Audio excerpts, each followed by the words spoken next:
Hello students, I welcome once again all of you in my channel. Since now the NEET exam 2020 will be conducted in May 2020, therefore I thought of starting with the question and answer of biology part of 2018 NEET exam. Okay, before I start, my request to all of you is that please all of you subscribe my channel so that I can send another set of question answer also, and I can conduct some online classes with you. Thank you very much. Now let's start with the question and answer of the NEET exam 2018. Okay, in this edition I'll have set up 10 questions. So the question number 1 of the biology part: which of the following hormone can play a significant role in osteoporosis? So here we see the options are given. Number A, parathyroid hormone and the prolactin. Second one, aldosterone and the prolactin. C is the estrogen and the parathyroid hormone. And number D is the progesterone and aldosterone hormone. So options we have selected is estrogen and the parathyroid hormone is correct option.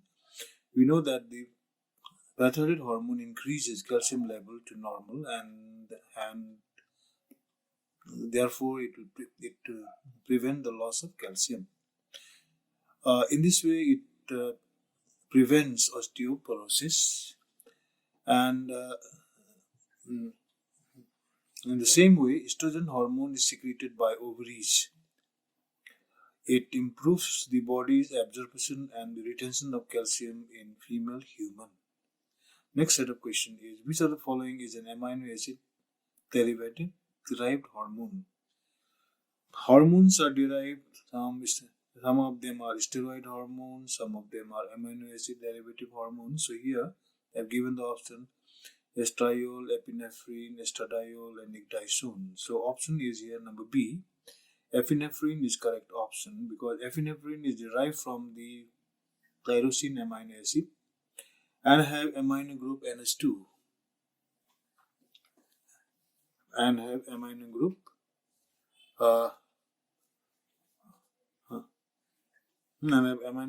NH2 and has other amino acid derived hormone are the thyroxine and the norepinephrine hormone.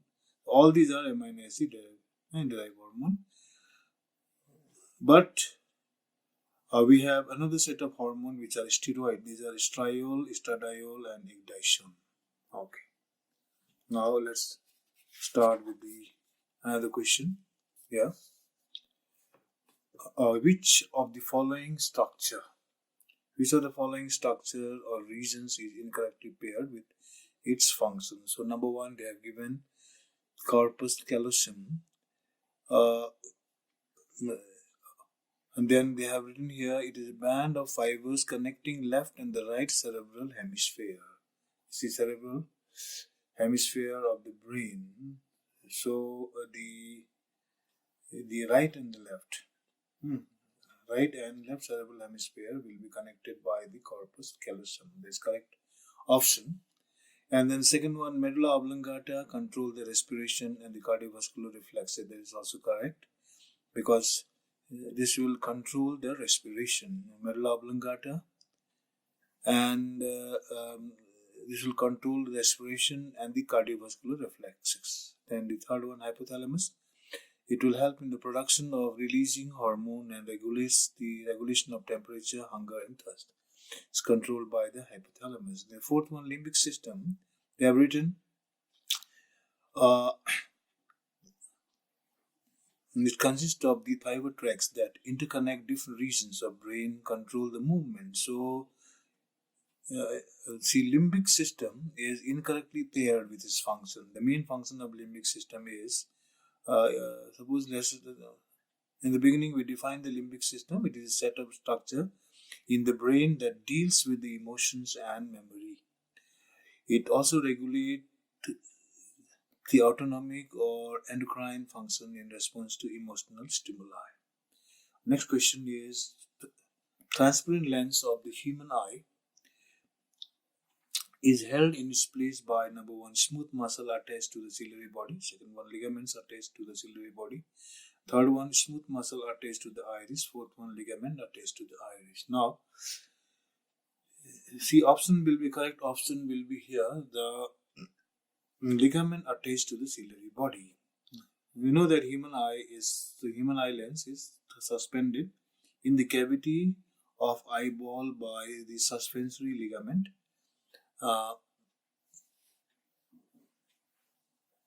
Suspensory ligament. See, option we have taken, ligaments attached to the ciliary body, and here we know that human eye lens is suspended in the cavity of the eyeball by suspensory ligament, extends between the ciliary body and also the lens capsule. Between ciliary body and the lens capsule, there are suspensory ligaments which will attach the ciliary body, and ciliary body in turn hold the lens. Number 5. Here we see the amnion of the mammalian embryo is derived from ectoderm and endoderm. Ectoderm and the mesoderm. Then third option, mesoderm and the trophoblast, and the fourth option, endoderm and mesoderm. So the correct option is ectoderm and mesoderm. Okay. Now, after this, here the option was the ectoderm and mesoderm we have taken. And then next question. Hormones secreted by the placenta to maintain the pregnancy are HCG, then the progesterone, estrogen, and the glucocorticoid. HCG, SPL, progestogen, estrogens. And third one, HCG, SPL, progestogen, and estrogens. Fourth one, HCG, SPL, estrogen, and then relaxin and oxytocin. So the correct option is number 3, HCG, SPL, then our progestogens, estrogen is correct option. Why here? Because the human placenta, we know that it is temporary structure with the endocrine function.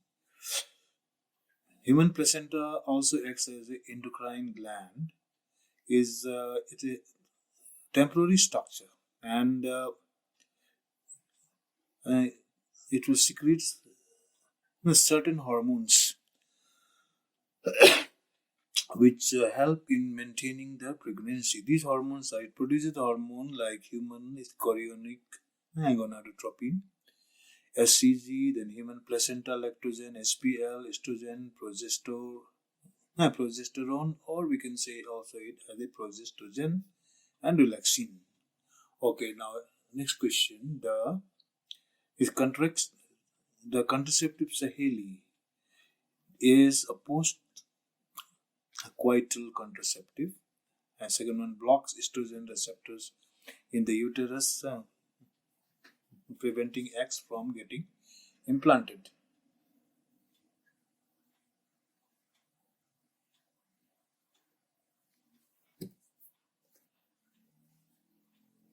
From getting implanted. Okay, so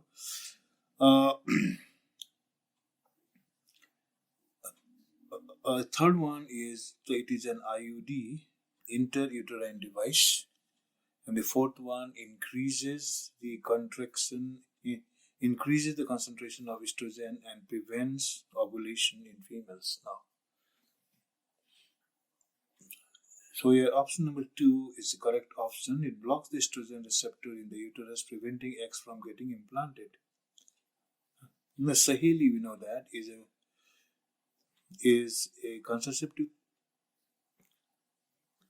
pill, and also it is a non-steroid and contains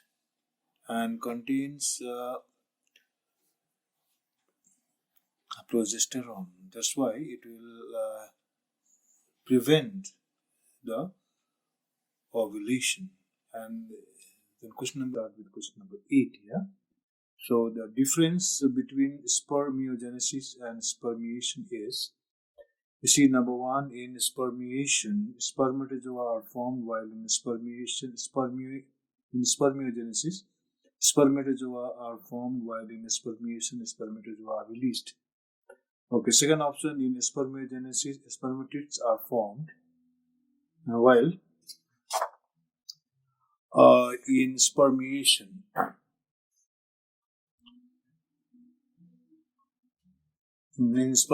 spermatozoa are formed. Third one, in spermiogenesis, spermatids are formed, while in spermiation, spermatozoa are formed. Option 4, in spermiogenesis, spermatozoa are formed, while in spermiation, spermatozoa are released from Sertoli cells into the cavity of seminephros tubule. So we have taken option number 4 is correct option, because in spermiogenesis, spermatozoa are formed, that is the formation of spermatozoa, while in spermiation, spermatozoa are released from the Sertoli cells into the cavity of seminephros tubules. Okay, now here is a sequence of bases given from the coding strands of the gene. What will be the corresponding sequence of the transcribed mRNA? Here we see the 4 options are given here. So we take option 2 now here. This option, it is a complementary to RNA. So that's why we have taken option number 2. Okay. Now we go to the next question now. You see.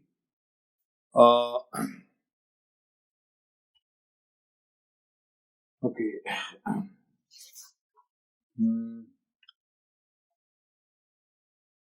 Okay, now here we see the conversion of milk to curd improves its nutrition value by increasing the amount of vitamin B12, vitamin A, vitamin D, and vitamin E. So we have taken correct option is vitamin B12, because vitamin B12 in the curd, the amount of B12 increases than the milk.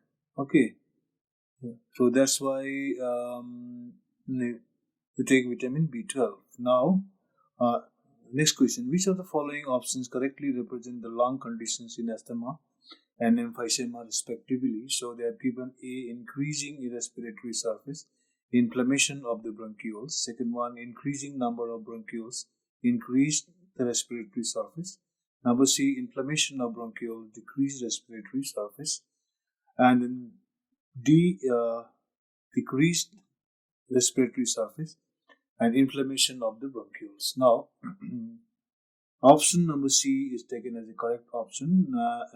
Actually, in asthma and emphysema, there will be the inflammation of the bronchioles. In case of the asthma and emphysema, decrease the surface of the respiration, that is, decreased respiratory surface, or the area of the lung will be decreased. Why? You see that in asthma there is a narrowing of the bronchi and spasm in the bronchial muscle accumulates.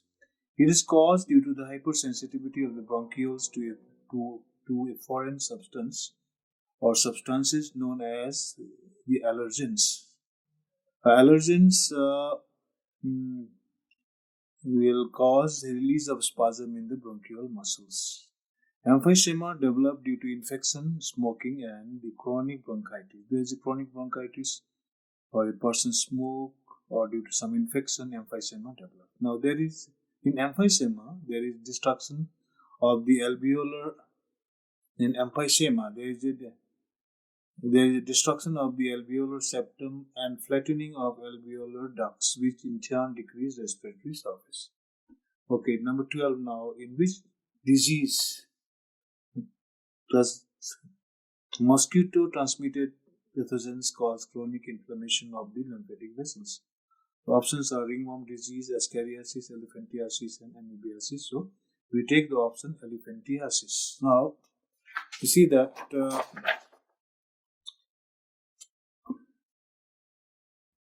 in elephantiasis, or it is also called as the filariasis, it is caused by the filarial worm. So, Chicheria bronchopti or the filarial bronchopti. When the infected mosquito bites the man, the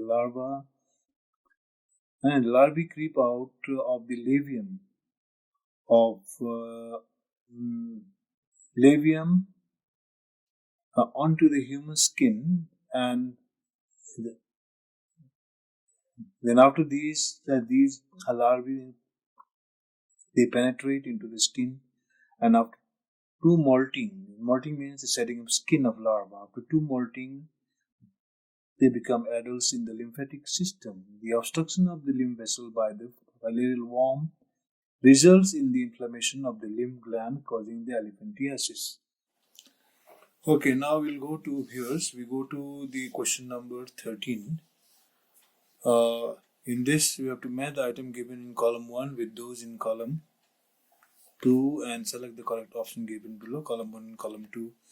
They have given here tricuspid valve between the left atrium and the left ventricle. Second one, bicuspid valve between the right ventricle and the pulmonary artery. Third one, semilunar valve between right atrium and the right ventricle. So we see these are the options given here. So we take the correct option C here.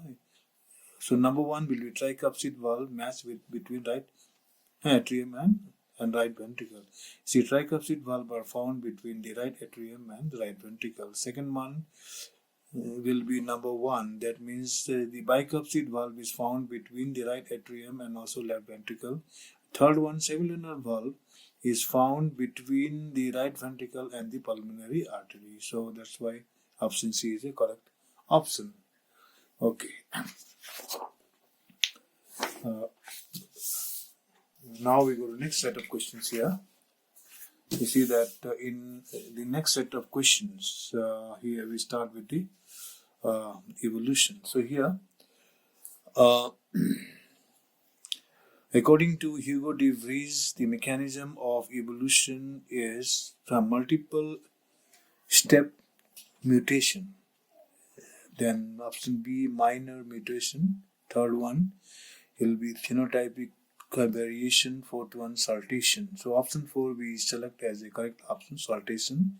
Hugo de Vries believed that there is a sudden and the large mutational change from the one generation to another, causing simple step speciation known as the saltation. So option 4 is correct.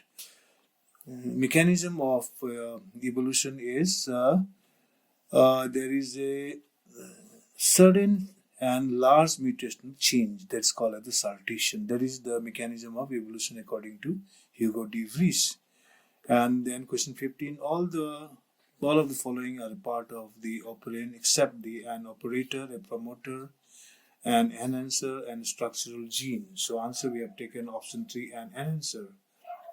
You see, in an operand system, or an operand system consists of the 1 to 2 several structural genes are there. The structural genes are there, operator gene, the regulator gene, then promoter gene, repressor, and an inducer genes are there in operand system. Hence, an enhancer is not a part of an operand system. An enhancer is a sequence of DNA that functions to enhance the transcription. So that's why option 3 is incorrect. This is enhancer is not a part of an operand system. And then question number 16 now. Among the following sets of example for the divergent evolution, select the incorrect option. Heart of bat, man and cheetah. Eye of octopus, bat, man. Then we have the third option is the forelimbs of man, bat and cheetah. Fourth option is brain of bat, man and cheetah. So we take answer number 2, eye of the octopus, bat and man. Divergent evolution is a phenomenon where the groups of organisms evolve from the same common ancestor and the differences or variations are accumulated, resulting in the evolution of new species. So organisms develop homologous structure through the divergent evolution only. And the eye of octopus, bat and man have the same basic structures but functions are different. Okay, that's why these are the examples of the divergent evolution. Then 17, see the similarity of bone structure in the forelimb of the many vertebrate is an example of the convergent evolution. analogy, homology, adaptive radiation. So option C, we take homology, because in homology means organs having same structure but the different functions are known as homologous organ, and the phenomenon is called as homology. Example is the forelimbs of the many vertebrates. And then question number 18 now. Okay, question number 18 here.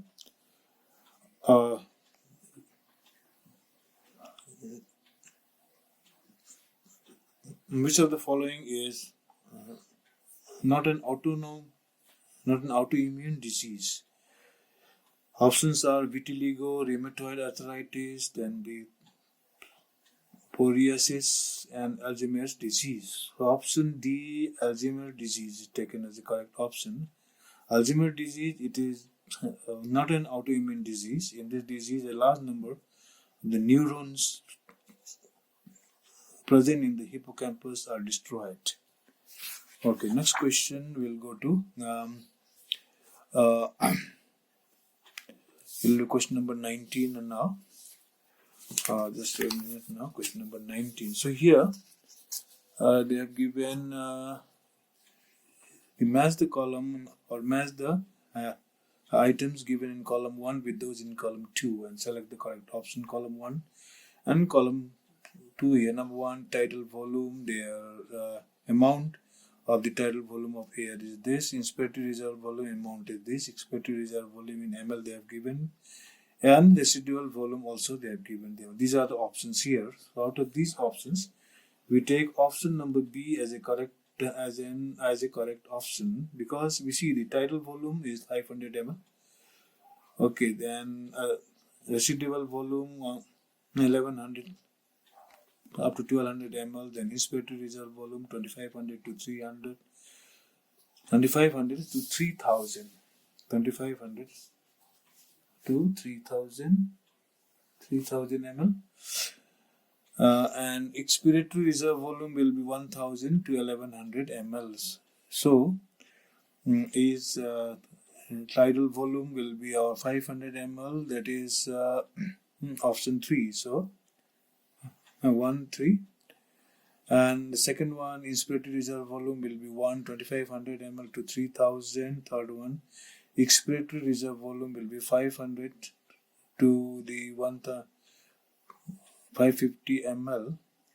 Number 3, expiratory reserve volume.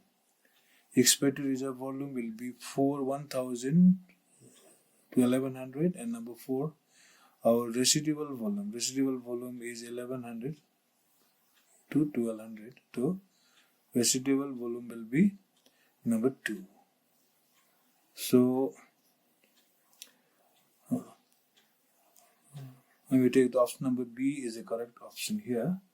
And then next one, you see, ciliate differs from all other protozoans in how they differ. Ciliates also protozoa, and how they differ with the other protozoan. Options are using pseudopodia for capturing prey, having a contractile vacuole for removing excess of water, then using the flagella for locomotion, and having 2 types of nuclei. So ciliate, like Paramecium, you can say that is they have the 2 types of nuclei. The 2 types of nuclei present in ciliated protozoans are meganucleus and also micronucleus. Okay, now we go to next question here. Okay. Next question, we just complete here today, and then in the next class I'm going to give the another question. Thank you very much for listening. And once again, I request you to please all of you subscribe this so that I can give you another set of questions. And also online classes will be starting very shortly in this channel. Thank you very much.